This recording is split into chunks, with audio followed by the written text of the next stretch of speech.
Dans cette vidéo, nous allons voir ce qui se produit pour le corps humain de la transmission à l'infection par un pathogène. Tout commence par une transmission d'un micro-organisme pathogène.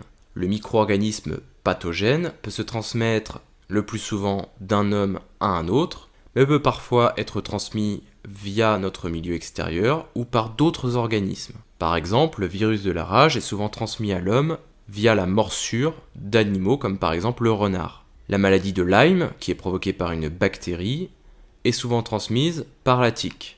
Le sida, provoqué par un virus appelé le VIH, est lui souvent transmis lors d'un rapport sexuel ou par mélange de sang. La grippe est transmise la plupart du temps par voie respiratoire lors d'un éternuement, et la gastro-entérite par le toucher. En effet, la gastro-entérite est provoquée par un micro-organisme qui va s'attaquer à l'appareil digestif d'un individu.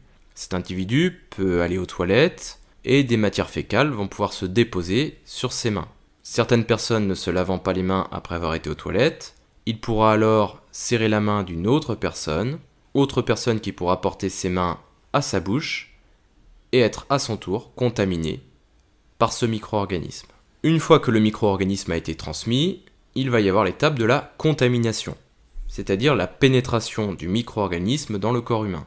Le corps possède des protections tout autour de lui qui lui permettent d'éviter que ces micro-organismes ne s'attaquent à lui. Ces protections sont tout d'abord la peau, qui entoure la majeure partie du corps. Mais il y a également les muqueuses. Les muqueuses sont des membranes qui vont tapisser les cavités de l'organisme, tube digestif, fosse nasale, bronche, anus, et qui vont se raccorder avec la peau au niveau des orifices naturels. Ces muqueuses sont lubrifiées en permanence par des sécrétions, c'est-à-dire des productions du corps, que l'on appelle le mucus. Malgré tout, parfois, le micro-organisme peut passer à travers ces protections. On parle alors de contamination. Ces micro-organismes ne vont pas se contenter de pénétrer à l'intérieur de l'organisme. Une fois à l'intérieur, ils vont se multiplier. On dit alors qu'il y a une infection. L'infection peut être de deux types, soit une infection virale provoquée par un virus, soit une infection bactérienne, c'est-à-dire provoquée par une bactérie. Voyons tout d'abord l'infection bactérienne. Une bactérie est un micro-organisme qui mesure environ 1 micromètre, et certains de ces micro-organismes peuvent être pathogènes. Dans ce cas, la bactérie, qui est capable de se reproduire toute seule, va pénétrer à l'intérieur de l'organisme. En effet, la température est de 37 degrés et il y a une bonne humidité, ce qui lui convient parfaitement. Cette bactérie va donc pouvoir se multiplier et libérer des toxines qui auront l'effet négatif de détruire les tissus humains. Par conséquent, l'infection par une bactérie peut être soit dangereuse, soit mortelle pour l'hôte. Voyons maintenant l'infection virale.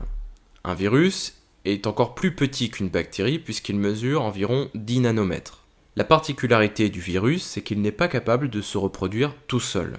Pour produire d'autres virus, il va avoir besoin de multiplier son ADN. Mais pour multiplier son ADN, il a besoin d'utiliser la machinerie cellulaire d'une autre cellule. Conséquent, une fois arrivé, le virus va pénétrer dans une cellule hôte. Une fois à l'intérieur, il va utiliser la cellule pour produire d'autres virus, et ces virus seront libérés par bourgeonnement dans l'organisme. Ces virus vont alors pouvoir contaminer d'autres cellules hôtes, ce qui veut dire que tant que le système immunitaire n'a pas détruit l'intégralité de ces virus, ils continueront de se multiplier dans le corps. Le problème, c'est que ces virus vont la plupart du temps tuer les cellules hôtes. En effet, lors de cette étape 4, libération des virus par bourgeonnement, les virus vont littéralement faire exploser la cellule. Par conséquent, tant que les virus sont présents dans l'organisme, ils vont progressivement détruire certaines cellules. Pour conclure, on peut dire que quelle que soit l'infection, qu'elle soit bactérienne ou virale, dans les deux cas, il y aura des désagréments pour le corps humain.